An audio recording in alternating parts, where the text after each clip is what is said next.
Tuh, 23. Perkenalkan, nama saya Michael Saputra Tarigan dengan NIM 2307112112. Di sini saya akan menjelaskan tentang modul sistem pengkondisian udara. Sistem pengkondisian udara. Yang pertama, alat-alat yang akan digunakan yaitu ada evaporator yang digunakan untuk menyerap kalor dari dalam ruangan. Yang kedua ada kompresor yang digunakan untuk mengkompresi refrigeran. Yang ketiga ada kondensor yang digunakan untuk membuang kalor. Lalu ada expansion valve atau katup ekspansi yang digunakan untuk menurunkan temperatur ataupun tekanan dari refrigeran. Lalu masuk ke tujuan umum. Yang pertama itu untuk mengetahui coefficient of performance atau COP dari standar pada sistem pengkondisian udara. Yang kedua ada efektivitas refrigerasi. Yang ketiga ada efektivitas dari kondensor dan pemanfaatannya. Yang keempat ada efektivitas dari evaporator. Potensi bahaya alat. Potensi yang terjadi dapat berupa korsleting pada alat pada saat percobaan yang dapat menyebabkan kebakaran. Tindakan pencegahannya dilakukan pengecekan terlebih dahulu pada alat tersebut sebelum digunakan dan mengikuti seluruh prosedur atau skema kerja dengan benar serta mengikuti arahan asisten laboratorium. Larangan saat praktikum itu dilarang mengikuti praktikum apabila tidak menggunakan atribut yang lengkap seperti tidak menggunakan baju laboratorium. Masuk ke konsep dasar. Sistem pendinginan menggunakan aliran zat yang dapat berupa cairan ataupun uap yang berubah-ubah keadaannya saat menjalani siklus, yang dimana zat ini menyerap kalor dalam ruangan dan akan membuang kalor tersebut kembali keluar atau ke lingkungan dengan mengkondisikan temperatur dalam ruangan tersebut. Lalu ada skema kerja alat. Refrigeran menyerap kalor di evaporator dan refrigeran berubah menjadi gas. Kemudian refrigeran masuk ke dalam kompresor untuk dikompresi sehingga tekanan dari refrigeran tersebut meningkat secara drastis ataupun meningkat secara signifikan. Kemudian refrigeran berpindah ke kondensor untuk membuang kalor dan berubah wujud menjadi cair.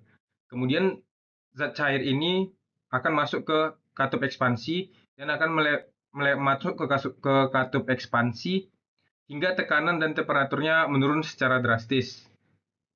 Setelah tahap ini siklus akan kembali lagi kepada evaporator dan akan berulang-ulang kembali.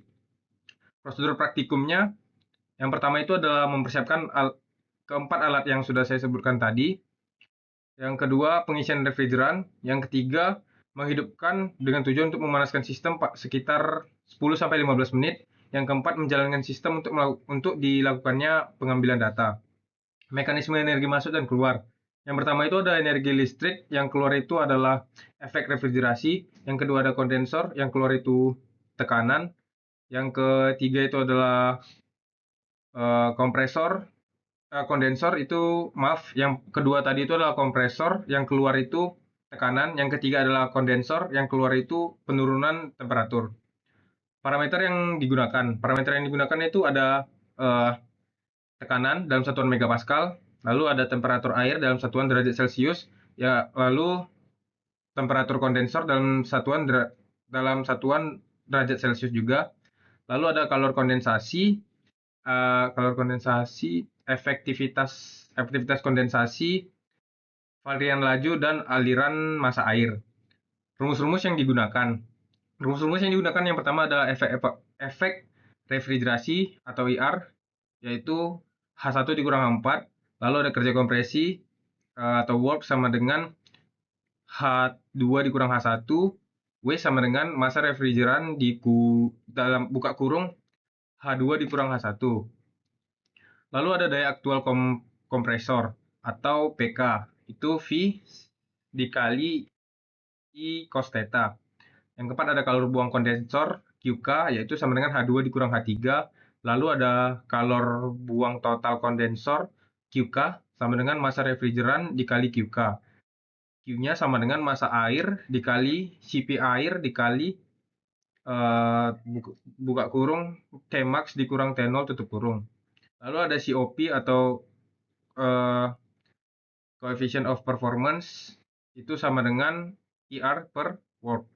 Yang terakhir ada keseimbangan kalor pada kondensor, yaitu massa air dikali rho udara dikurang T2 dikurang T1. Demikian penjelasan saya tentang sistem pengkondisian udara. Apabila ada salah dalam pengucapan kata, mohon dimaafkan. Terima kasih.